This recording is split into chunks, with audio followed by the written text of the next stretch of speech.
लागलं असतं. कोण म्हणते असं? आणि मुळात सुतकात पूजा का करत नाही हे माहितीये? आम्ही पूर्वीपासून हेच करत आलोय.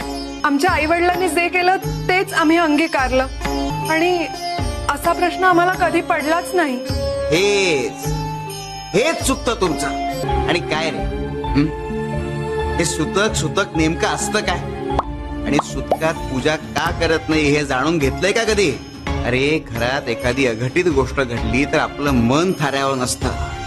अरे देव पूजा करताना मन स्थिर असावं, कोणत्याही विकाराच्या आहारी नसावं. मग ती पूजा देवापर्यंत पोहोचते आणि म्हणून आपण सुतक मानतो. आणि कोणतीही प्रथा आणि परंपरा ही माणसाच्या जीवापेक्षा मोठी नसते. काय कळलं का? हो स्वामी.